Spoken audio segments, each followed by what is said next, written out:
¿Ya? Bueno, continuamos ahora con sus relatos. Muy bien. Como tengo dicho, mi papá trabajaba en el ferrocarril mexicano, pero cuando yo era el menor de cinco varones. Así es que eso para mí fue muy útil porque yo aprendía mucho de lo que mis hermanos estudiaban, que iban más adelante que yo, pero también mi papá les enseñó a mis hermanos mayores, a Luis y a Jesús y a Sergio, a jugar al ajedrez, porque mi papá jugaba el ajedrez en el ferrocarril mexicano. Entonces, en la casa cuando vivíamos en Málaga todavía, yo de ver jugar a mi papá con mis hermanos, aprendí a jugar el ajedrez, pero también aprendí a leer antes de que yo entrara a la primaria. En aquellos años 38 y 39, yo entré al kinder.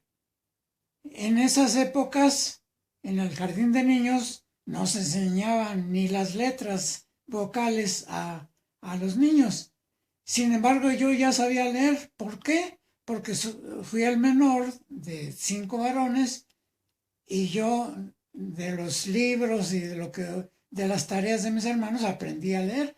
Así es que era muy importante este, que yo supiera leer en el primero y segundo año de jardín de niños, que por cierto estaba en el barrio de San Juan, allí en Miscuac, en la casa que fue donde nació el premio Nobel eh, Octavio Paz, ¿eh? Lo Octavio comentó en Paz, uno de los porque esa videos. casa era de su abuelo Ireneo Paz, y ahí Sí. nació el ilustre premio Nobel Octavio Paz, y ahí estaba el kinder, o sea, el jardín de niños, a donde yo asistí al primero y al segundo año. Mi maestra de primer año de jardín de niños se llamaba Lolita, y la de segundo año se llamaba Carmela. Pero cuando yo en el año 40 ya pasé a primer año de primaria en una escuela allá en el centro de Miscuac, que estaba enfrente del mercado de Miscuac, que se llamaba, y creo que todavía existe, Enrique de Olavarría y Ferrari. Allí hice mi primero y segundo año, pero como yo ya sabía leer, la maestra de primero me ponía a tomarle la lección a los compañeritos. O sea, pasaban, yo estaba sentado en una silla y yo les iba señalando con el dedo el libro que ellos tenían que leer, a ver si lo leían bien. Bueno, eso fue ya en el año 40, que estoy en primer año. Así es que cuando terminó el primer año, la maestra me presentó en la fiesta de fin de cursos, que entonces era en noviembre, porque era otro calendario. Me presentó como un alumno muy avanzado, pero pues eso es porque yo aprendí mucho de mis hermanos mayores y ya sabía yo leer. Bueno, después pasé a segundo año en esa misma escuela en Miscuac, que se llamaba Enrique de la Barrera y Ferrari. Pero para entonces fue que nos cambiamos a la casa de Holbein número 74, que entonces se llamaba, bueno, era otra colonia, pero cerca de donde ahora está la Plaza de Toros México y el estadio que originalmente era el Estadio Olímpico, nada más. Ahora es del Cruz Azul, pero originalmente era. Así es que a mí me tocó, cuando ya vivíamos en la casa de Holbein, ver la construcción tanto del estadio, del estadio de fútbol, que ahora es del Cruz Azul, y de la Plaza de Toros México en los años 40.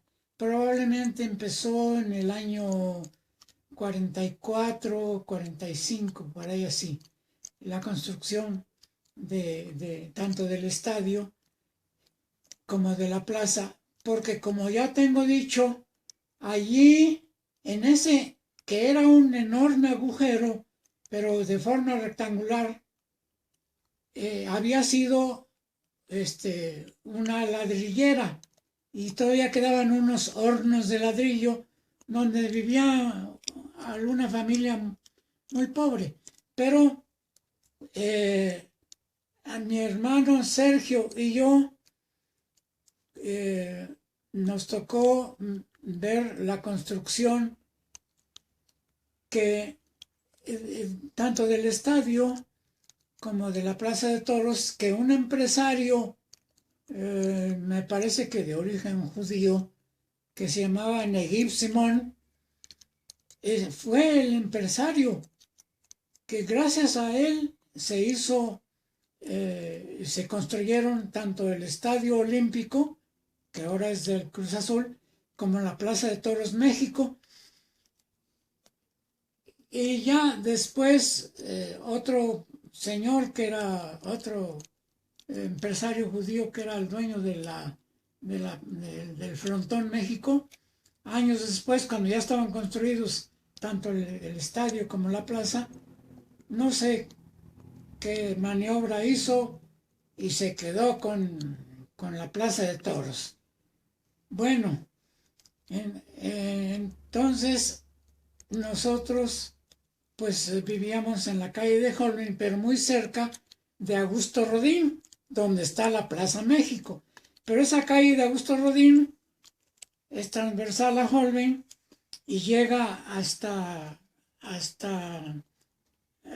lo que era antes la delegación en Mixcoac y termina en donde hay una calle que se llama La Campana, que es una calle larga y muy sinuosa, que llega hasta Mixcoac, bueno, en mi casa de Holbein, ya en los años 40, en el año 41 es cuando mi papá compró esa casa, que había sido de un señor que apostó todo a Juan Andreu Almazán, y cuando Juan Andreu Almazán, pues prácticamente dicen que había ganado las elecciones, pero el presidente Cárdenas en el año 40, pues dicen que se arregló con él y que este señor Almazán pues recibió 1 o 2 millones de pesos de aquella época, en el año 1940, y después se fue a los Estados Unidos. Entonces, la campaña de Juan Andreu Almazán se había hecho con el lema, porque él tenía un rancho allá por Monterrey que se llamaba Chipinque. Entonces su lema de campaña electoral era el gallo de Chipinque. Pero después que se supo que se vendió y que traicionó a los millones de votantes que votaron por él, decepcionados, la gente le llamaba la gallina de Chipinque. Así se llamaba su rancho allá por Monterrey, cerca del Cerro de la Silla, ¿no? Ahí estaba ese rancho de Chipinque que era del general Juan Andreu Almazán. Bueno, punto y aparte, en la casa de Holbein